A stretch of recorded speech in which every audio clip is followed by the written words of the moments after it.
Do you feel like the person that you used to talk to about everything has suddenly become a person that you barely talk to at all?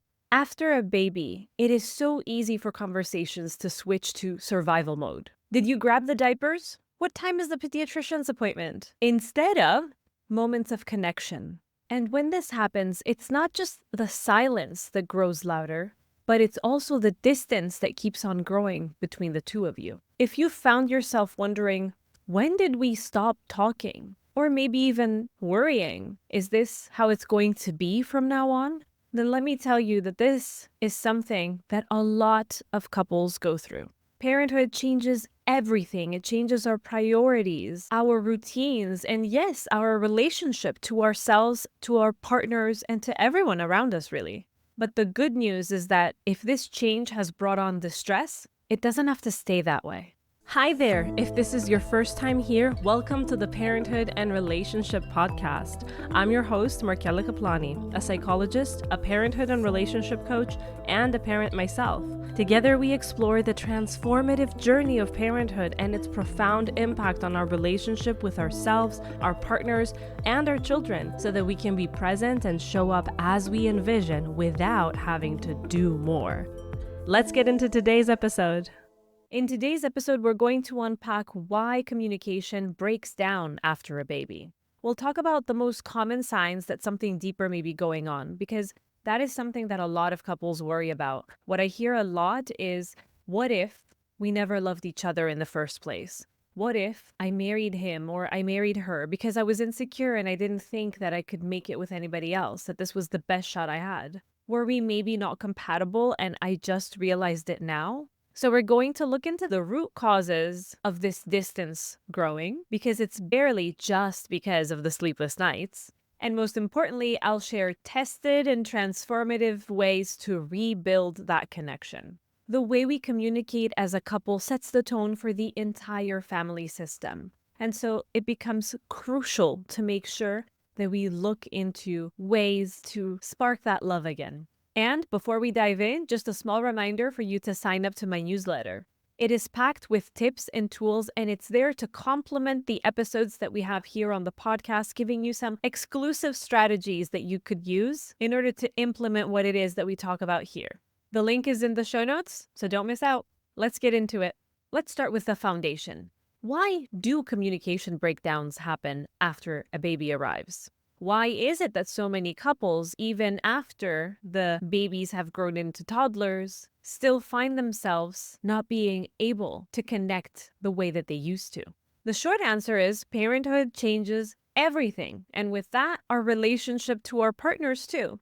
But the long answer is a mix of subtle shifts. Some you notice, some you don't, that slowly create more distance than you might realize. Before having kids, your relationship mainly revolved around each other.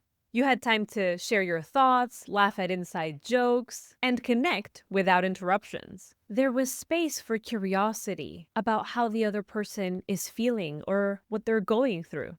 When a baby comes along, when children come along, the focus almost entirely shifts to them. And understandably so, especially in the newborn phases. Conversations become less about each other and our feelings and our thoughts and more about what needs to get done.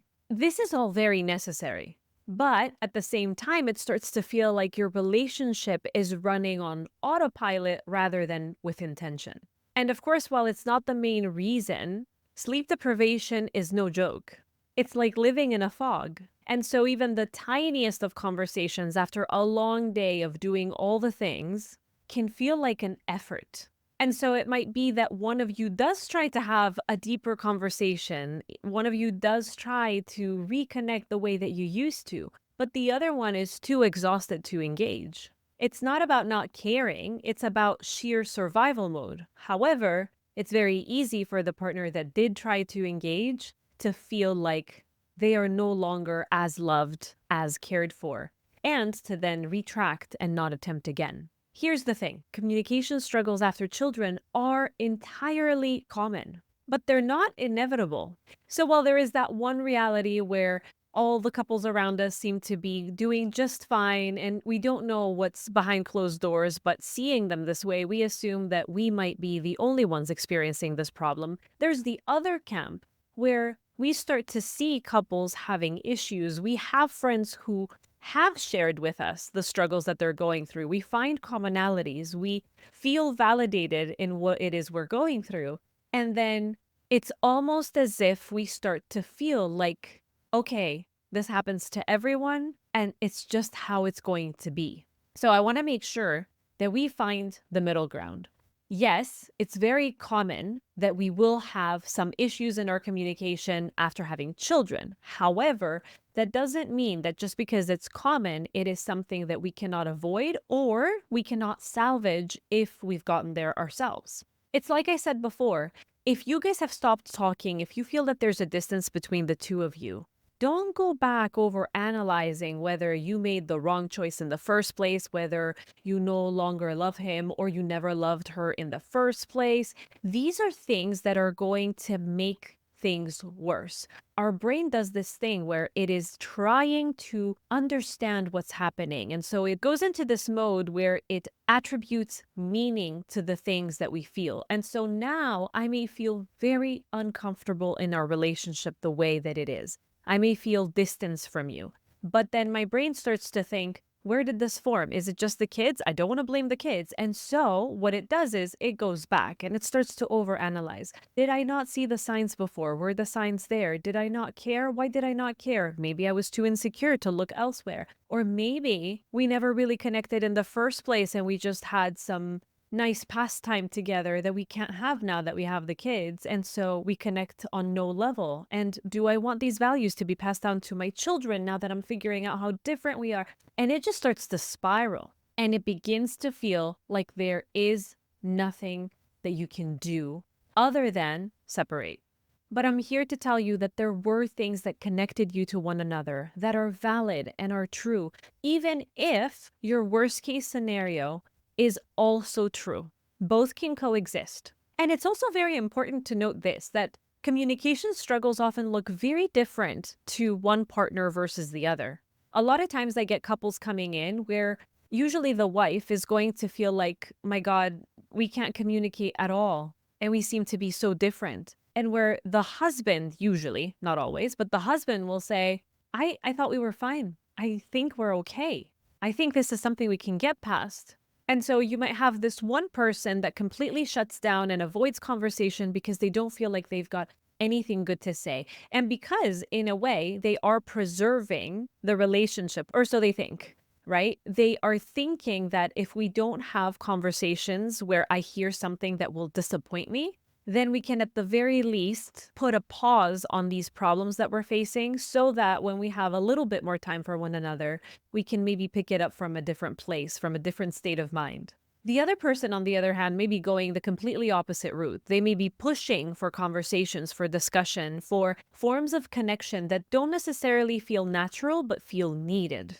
But this too can cause a boomerang effect because usually you've got these two people that are paired together. And so the one person that is trying to subconsciously preserve the relationship by avoiding the conversation in the first place and avoiding their own disappointment with their partner piling up, you've got that other partner that feels like, my God, how are we ever going to resolve this if we don't actually start talking? And they push for discussions that none of them are ready to have, that are not happening at the right time or the right place or with the right tone. Because yes, there is a right and a wrong way to say things, and there is a right and a wrong time to say things. And so this escalates the problem. These patterns feed into each other, creating a cycle where both partners feel unheard or misunderstood. And then it begins to feel like you're speaking different languages. One partner is saying, I just need space. And the other one is saying, why won't you let me in? That is where a lot of couples get stuck, trying to meet each other from completely different places. Think of your relationship like a radio station. Before kids, you were tuned at the same frequency, clear, strong, and in sync. But after the baby, all the static, you know what I mean, the crying, the to-do lists, the sheer exhaustion makes it so much harder for you to hear each other. It's not that the station is not there anymore, it's just harder to tune back in.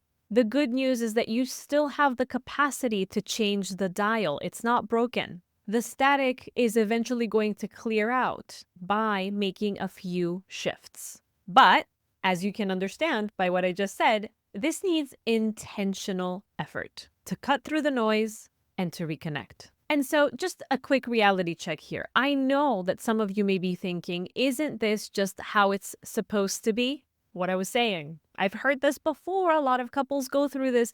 Isn't it just normal that communication will take a hit?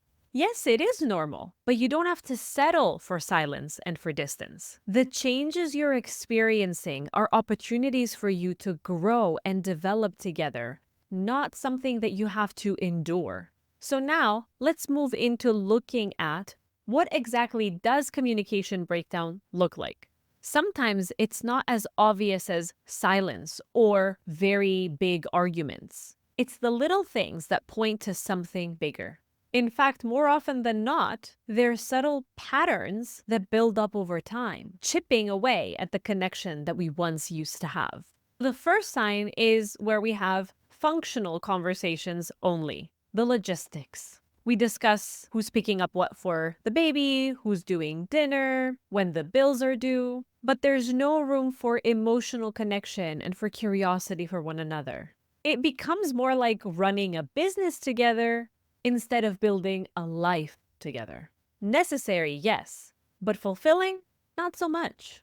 The second sign is when one of you starts to avoid certain topics altogether, or avoid each other.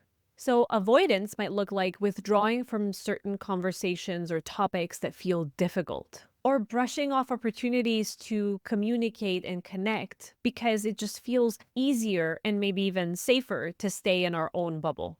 The next sign is passive aggression or resentment. So, while one of the signs is silence and withdrawal and disconnect, communication issues don't always show up like that. They also can show up as tension. Maybe it's in the form of sarcastic comments or snapping at each other over small things. Resentment builds quietly, but it often leaks in these ways if it's not addressed.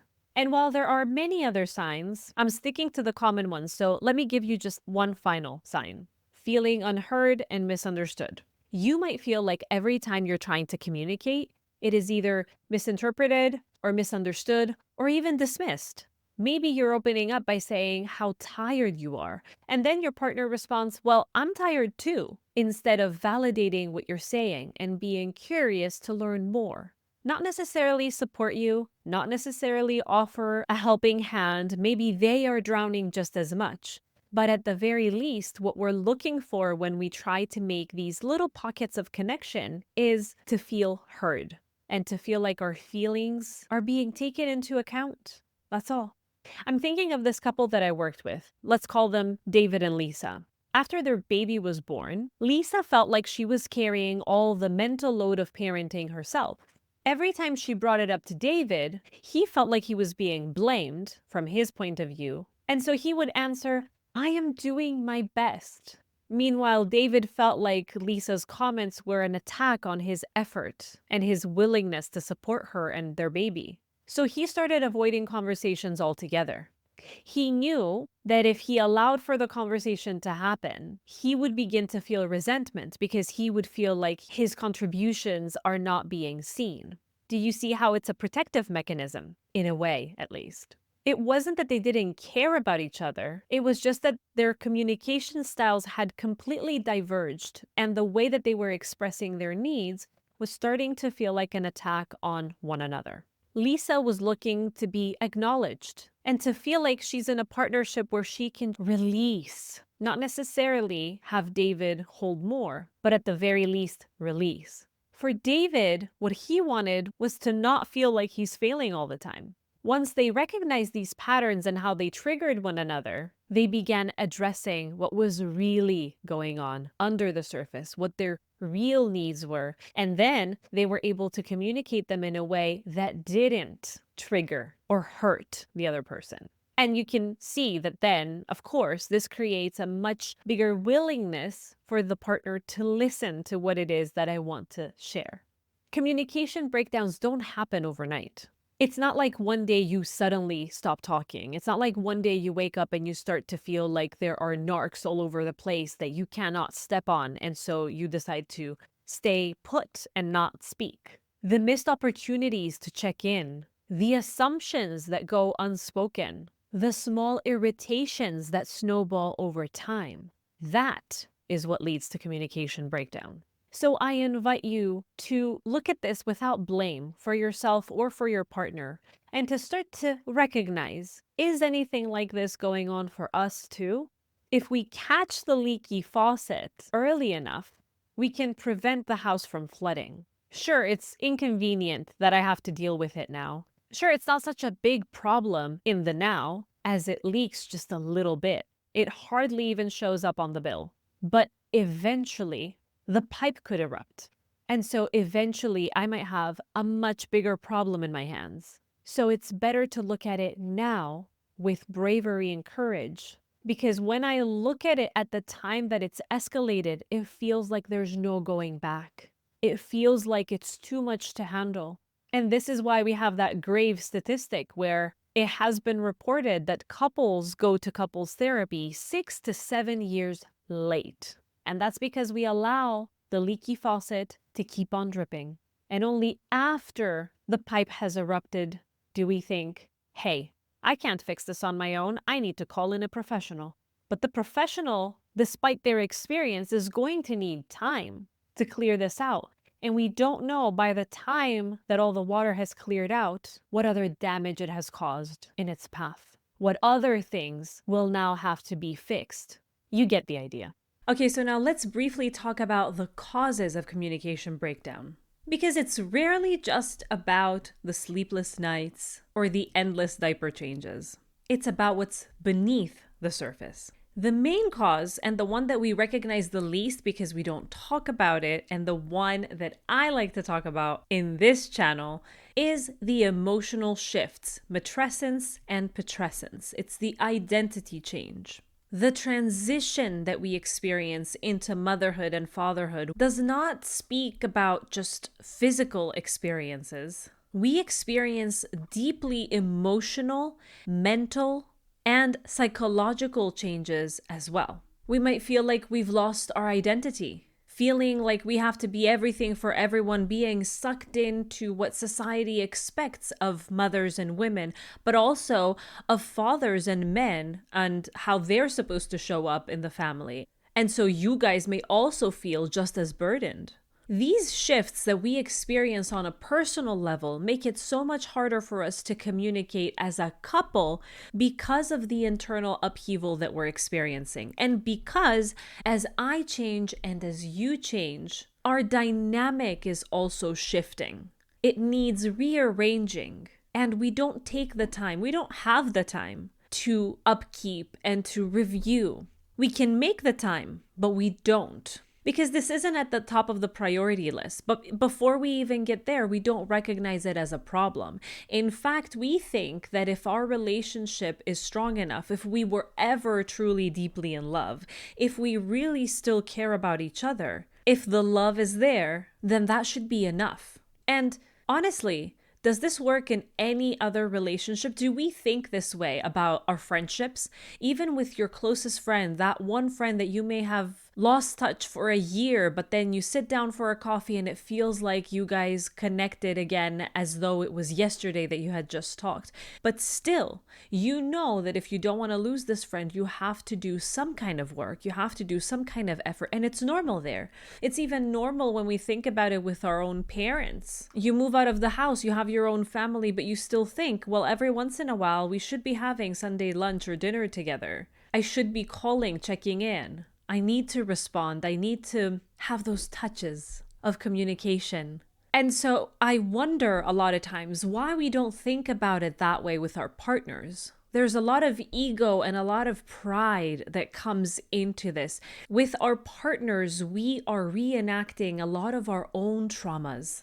So the expectation of unconditional love, no matter what, that trauma that we may have experienced if we didn't feel like we got unconditional love from our parents, we reenact it with our relationship. And we expect that the partner that we chose is supposed to act in the ways that we have wanted all our lives for our parents to have acted. We don't expect love to be unconditional with our parents or with our friends or with our colleagues or with our bosses, but we do expect that it should be unconditional with our partner. And what we confuse is unconditional love with lack of intention. I can love you unconditionally, but I will still need you to intentionally want to connect with me. I can love you and have good intentions for you, but at some point, if we lack in communication and in connection, I may no longer find any interest in being around you. That doesn't take away the love. I can still love you. And that is why sometimes I may come off as a cynic to some people, but I say, love is not enough. Love is not enough. Our generation has been fed this lie that love is enough. Love is enough to be a good parent. If you absolutely adore your children and you love them unconditionally, love is enough. And that this will be your guide in raising them and in helping them navigate life and build their moral compass and learn social cues. Love isn't enough. If we don't set some boundaries in place so that they can feel safe, love is not enough. Love becomes permissive parenting. In that same way, love is not enough with our partner. Love is not going to carry all the weight of everything that happens if we don't make sure that we keep on strengthening that hammock that is holding our love. So to wrap up this first cause after my little rant, basically what I'm trying to say is that as you are changing and your partner is changing, you need to make sure that you are tending to the relationship as well, acknowledging that it is changing as well, and remaining curious about one another and your changes. Because if we don't recognize the change in ourselves and we don't recognize that our partner is changing, we expect them to be a particular way. That adds pressure to our partner and it adds pressure to us to get back to normal, quote unquote. So all of this creates a strain on the relationship. And what you need to do instead is to acknowledge this change, to acknowledge that it's not a bad change, to know that going back to normal isn't a thing. You are going to be renewed through this. This is an opportunity to grow even more and to avoid reverting to I'm fine just because you are still processing. Yes, you are processing and it's valid that you don't exactly know how to answer certain questions. But if not with your partner, then with who are you going to experience this profound change? To whom are you going to express all of what it is that is happening within? And so if you're listening to this solo, I highly recommend that you share this with your partner as well, so that it becomes a thing where you guys know that it's okay that you're changing, that you don't have to hide it from one another, so that that obstacle gets out of the way. I don't have to explain that I'm changing and justify why this is okay and how this is normal and explain matrescence or putrescence to you. You know now that this is something that happens. We take the mystery out of it. We take the potential shame out of it. And now we are just able to sit down together and have it as a given that I know you must have changed somehow. And I've changed. So let's talk about it. How are you now? Who are you now? Cause number 2, and I've alluded to that a little bit, are inner wounds that haven't been dealt with. Parenthood has a way of bringing up old wounds, wounds that you may have even been to therapy to resolve and you may really feel like you got past, but are triggered in very different ways now that you're a parent. If you grew up, for example, in a household where emotions weren't validated, you might find it very hard to express your needs or listen to your partner's needs openly now as you navigate this new era of your life. Similarly, if you had a parent who was very distant and who wasn't very emotionally involved with you, when your partner retracts as they are processing, you may interpret their retraction as a disconnection from you, and then you might be responding from that place. from a place of being hurt, of taking it personally. And so the way that you're going to express the need to reconnect is going to be much more clumsy, potentially leading to more distance, leading to more miscommunication, misinterpretation, that then goes back and confirms your hypothesis that your partner is growing distant because they have a problem with you. So this is basically where the mother wound or the father wound or both come into play. So when my partner, for example, may be too tired to connect, I may start to feel rejected. But even though on the surface it feels like this is the reason why I feel rejected, most probably my fear of abandonment or rejection is being triggered.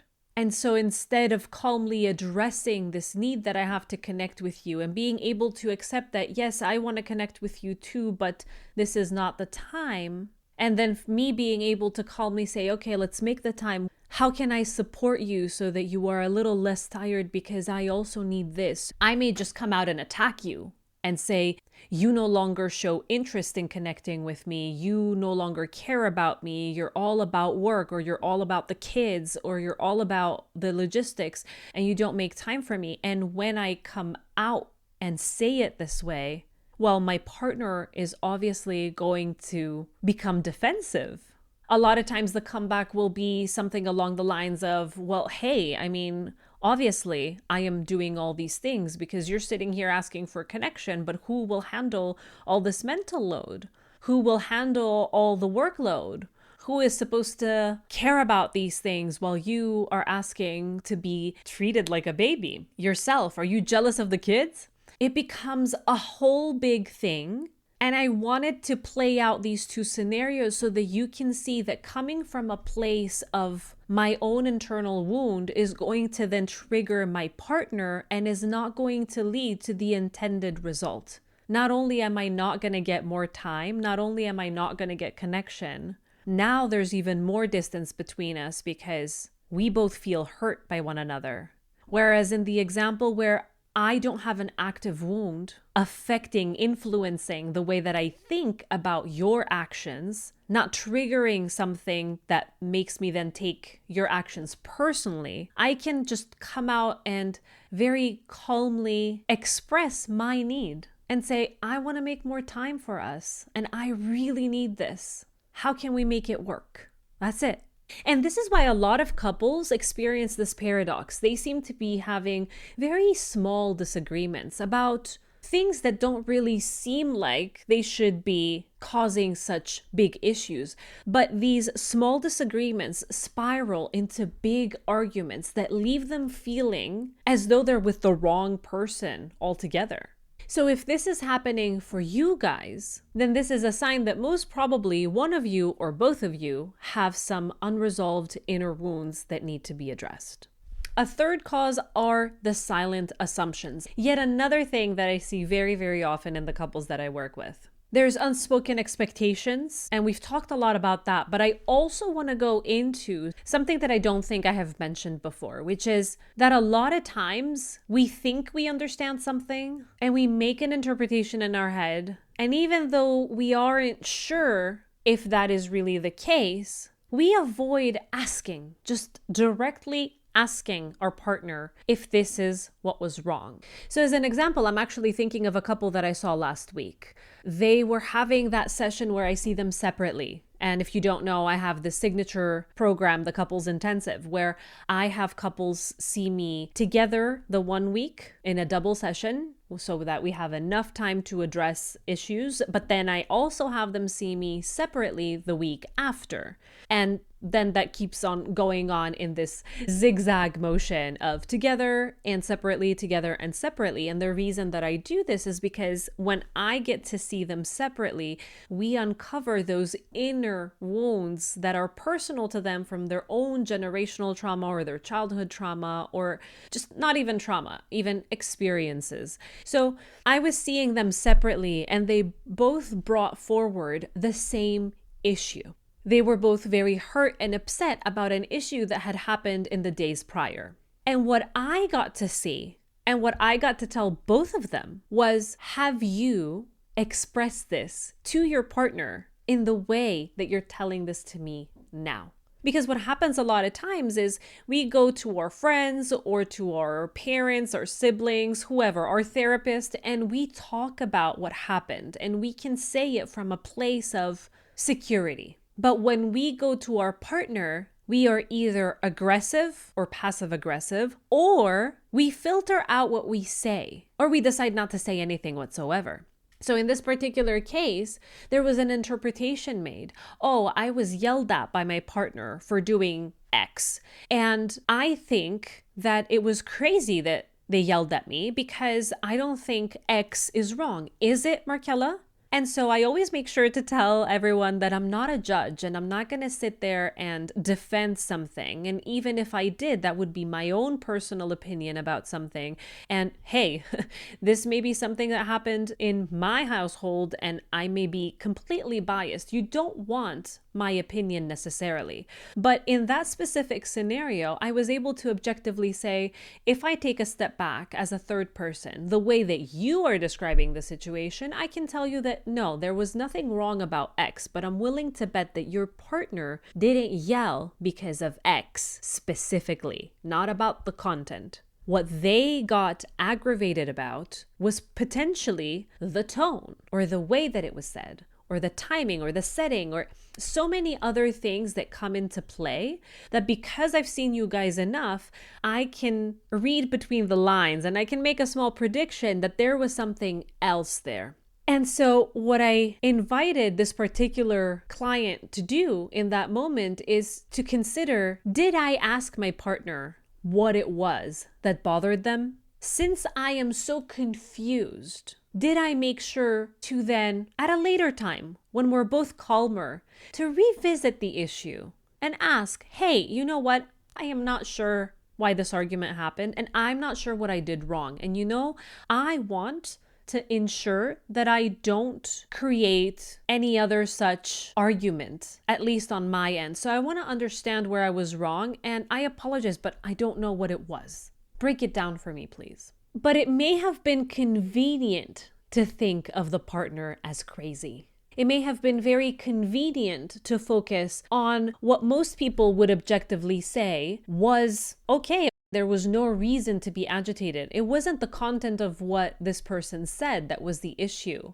And they knew it very well. And so presented from that viewpoint and leaving out certain details, they can maintain their sense of, I am being wronged when my partner decides to be aggressive with me about things that most people would say, I'm in the right. And so what I had the particular person do was go to their partner and simply ask, what was it about what I said that was wrong?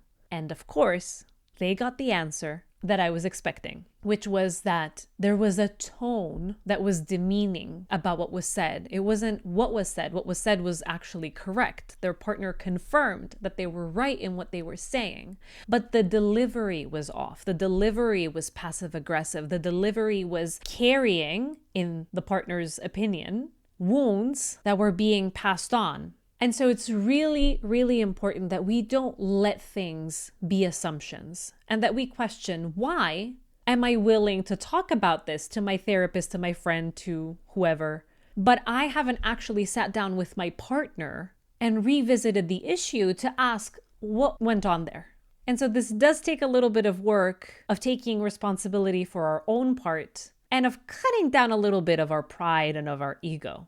And this is why the couples intensive really works. And it goes faster than other formats that I practice, because we get to take what it is that's causing the agitation in the couple and break it down with each person, showing them their own responsibility and allowing them to be vulnerable alone. Because a lot of times, you get into couples therapy and you want to resolve certain things, but then it takes time before I feel vulnerable enough to be able to open up my own things from my own past and deal with them in front of you. We don't necessarily want our partner to witness our wound as it's being opened. Sometimes we need to open it, process it, and then relay it to our partner. Not hide it, not resolve it and pretend it was never there. The point is to be able to do our own work and get to a point of comfort where I can be vulnerable with you. But I don't necessarily want you to see the open wound and to see me break down in that moment. And so if we put the external stressors of deprivation of sleep and all the running around and the exhaustion and the mental load aside, which definitely do add into the communication struggles, those are the three main causes for communication breakdown. And let's get to the solution. How do we start talking again? Well, you don't need to overhaul your entire relationship overnight, that's for sure. Rebuilding connection starts with small steps, intentional steps that create room for understanding, empathy, and reconnection. Here is how to begin. Number one, and I think you know what I'm going to say here, is inner work first. One of the most important places to start as you try to rebuild connection in your relationship is yourself. When communication feels strained, it's easy to focus on what your partner isn't doing. But true connection begins with self-awareness. Start by identifying which parts of you show up during conflict. For example, if you're feeling very defensive during conflict, it may be that a protector part is stepping in order to ensure that you're not going to get hurt again. This protector part will put a shield on, and that may make you look very defensive. It may make you look very cold and cynical, which then may be affecting, obviously, the way that you will resolve or not resolve the issue at hand. It will also affect how your partner thinks that you feel about them, which then, of course, will make you feel twice as hurt because you'll feel misunderstood. You aren't distant or cold or cynical, but that protector part that came forward made it look like you are. And so as long as you're unaware of this process, as long as parts of you feel like they have to step in because otherwise you don't have a handle on the situation and you're going to be hurt and mistreated, then you're going to keep on going through the same patterns again and again. You're going to want to show up differently next time, but it will be very hard to override that protector part that needs to come forward, that has been conditioned to come forward. And that is why we need our own personal inner work first. And so a practical way of thinking about this as I try to do my inner work is if I find myself saying, "Why don't you listen to me?" very often, instead, I can turn this around and ask myself, what part of me feels unheard when this happens? What part of me felt unheard in that conversation, in that fight that we had 2 nights ago? This shift can change the tone of the entire conversation next time around. Another thing that you can do is to revisit your inner child. Parenthood has a way of just shining a spotlight on our own childhood experiences. Take time to reflect on how your own upbringing has affected the way that you communicate in the now. Did you learn to suppress your emotions in order to keep the peace? As a rule of thumb, when you notice a strong emotional reaction in a conversation or argument that you're having with your partner, it's good to ask, what is the deeper issue here? What am I taking personally? What is my own thing that is being triggered right now? For example, if there are certain things that don't bother you too much, but then you find yourself getting extremely explosive when your partner doesn't respond to you right away, this might be tied to a childhood experience where you felt dismissed. A third option would be doing some shadow work. And so this ties in very well to what I was just saying about those parts of us that are being triggered and what they might mean about our own past. Shadow work is about exploring those parts of us that we may not want to admit exist, like resentment or fear of vulnerability. The same applies to your relationship. Creating a space where we can name these shadows can bring them into the light, where then they lose their power over us. You can try having a conversation with your partner where both of you sit down and discuss what it is that you're struggling the most with right now in your relationship. But we want to do this from a place of understanding. That's the intention, not blame. So, for example, when it's my turn to speak, I could start by saying, I've noticed I've been feeling quite distant from you lately. And I think it's because I fear that I'm going to be rejected if I open up. Can we talk about that? An obvious thing that you can do moving forward is to create intentional time for connection. It doesn't help to be talking about communication struggles and disconnect and then saying, oops, but we have no time, or it's not in my priorities, or even worse, I don't see the point. Judging from where we are right now, I am not willing to make the time. Here's the thing, it doesn't have to be elaborate. Even a 10-minute weekly, not even daily, just weekly check-in can make all the difference when there was zero time. But an actual intentional 10-minute check-in, not talking about the kids, not talking about the house, not talking about the business, 10 minutes of checking in with one another. This is a check-in where we talk about our feelings and our emotions. I would even go so far as avoid discussing needs in this check-in, because then again, it can very easily spiral into talking about logistics or blaming our partner for the fact that this need hasn't been met yet. And oh my God, it's so obvious. If you really cared enough, you would have done it. We don't want to step into that territory because that will reinforce the message that every time that we try to connect here, this is what happens. We argue. So we're doomed. We don't want any of that. You guys are not doomed. Instead, let me introduce you to just a couple of prompts that you can find in the transcript. I always have the full transcript linked in my show notes descriptions and my YouTube description, wherever it is that you listen to this or watch this. So make sure that you go in and you find whatever it is that you need. So the prompts are, what's been on your mind lately that I might not be aware of? Or you could ask, what is one way that I can support you this week? Now, I know that this goes into talking about needs, but it's different if I ask and if I extend my hand and you don't have to come to me to talk to me about your needs and what has been unmet. Then automatically it dials down the defensiveness because I asked you, so I showed you I care. And a lot of times when we are describing what it is that we need, the reason why it comes off as so aggressive or defensive is because we feel that the other person hasn't cared enough so far. And we are afraid that yet again, I'm going to have to express this need, be vulnerable, potentially feel weak if that's the way that I have been raised. And then I don't know that you're going to necessarily meet it. So I come with attitude, which stems from my fear and my disappointment from previous times. When you will ask me, Markella, what is it that I can do to support you this week? Then a lot of that is taken away. I don't feel so defensive because you are intentionally asking me, and I have at the very least bigger hopes that you are going to go through with it because you weren't forced to listen to my needs. You yourself showed the intention to take care of me. If you can, and if you feel comfortable during this conversation, it would be a good idea to use nonverbal connection as well to enhance the conversation. So that is like holding hands during the conversation to promote the sense of connection. As you do start to have these deeper conversations with intention, make sure that you speak to be understood. So far, I have not come across one couple where at least one partner does not express feeling unheard.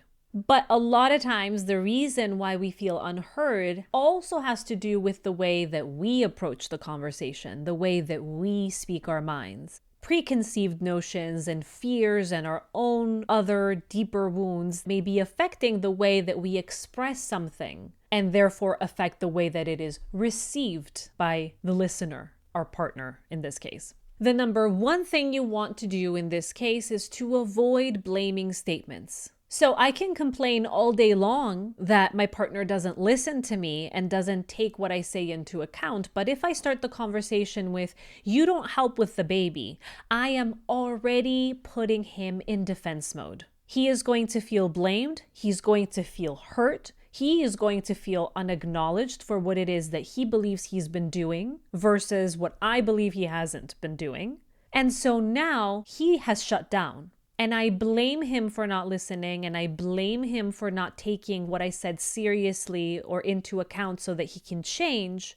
But I have also contributed to the fact that this conversation went south, to the fact that I wasn't heard. Now, is this an excuse for a partner who doesn't help with the children? No. But again, I can't control my partner. I can control me. And if I, as the variable in this equation, am also creating more confusion or more obstacles and barriers to the communication, then that is a part that I can fix. And then I can see, yes, I'm with the wrong partner because I have taken care of my own wounds, because I can approach this conversation very calmly and without blame and without feeling attacked myself. And I'm still not getting what I need. We're still getting nowhere. Then, yes, let's discuss the fact that you guys may be incompatible. Let's open up a conversation about the fact that your partner may truly not be as supportive as you need them to be, and where do we go from there? But in my experience, there are a lot of steps before we get there. We get to this objective truth where I have resolved all of my issues, and I know for a fact that I'm coming into the conversation blank slate, which doesn't exist, but a healthier, more functional slate. And then I can objectively complain that even so, my partner still is not able to meet my needs. In most cases, I haven't done enough inner work in order to be able to say that. I'm going to go as far as to say in all cases. And the second way that I can make sure to foster a conversation where my partner is going to hear me out is to encourage reflective listening. So you can encourage your partner to reflect back what it is that they hear from you. This resolves the assumption problem that we were talking about before. So if you say, I feel like we're not connecting lately, your partner may respond by saying, it sounds like you're feeling quite distant. Is that right? And then both of you can feel heard and understood. In the example that I was saying before with that couple, where the one partner felt that they were right, and so why did the other person blow up and explode? Well, if there was reflective listening happening, then partner A could have said, I understand that you don't necessarily like what it is that I said. And the person who got aggravated could then pick up that fact and say, no, what you said is right. I just don't appreciate the tone, for instance. And it could have been resolved right there on the spot, because then they went on days where partner A had a lot of assumptions leading for them to think that their partner is crazy. As Brené Brown says, connection is why we're here. It's what gives purpose and meaning to our lives. Rebuilding communication is about creating space to remember why you guys connected in the first place. As we wrap up, if one of you or both of you feel called to take that next step, sign up to my newsletter and learn more about my Reconnect with Your Partner challenge. It may just be what you guys need. As a journaling exercise, because I always leave you with something so that you can take that first step, I invite you to set aside 10 minutes this week to reflect on these prompts. Number 1, what's one thing I miss about the way we used to communicate? Number 2, what's one way I can show up differently in conversations with my partner? And number 3, what's one thing I wish my partner knew about how I've been feeling? Make sure that you don't go into blame mode. The intention of this exercise is to put down in writing what it is that you feel and to clarify what may have been lost in translation, what may have been lost in assumption and misinterpretation and fear of how our partner will react, and so we don't talk about it. Thank you for spending time with me on the Parenthood and Relationship podcast. Share this episode on your social media or with your friends you don't know who may benefit from listening to this, who may feel validated, and who may need to try to understand the root causes and the signs and the solutions so that they can strengthen their marriage, their relationship, and create a stronger family dynamic in the process. Every small step that we take in order to connect or reconnect is not just for us or just for our partner, but for the family that we've built together. Take care of yourself, Take care of each other, and I will see you next Sunday. Bye bye.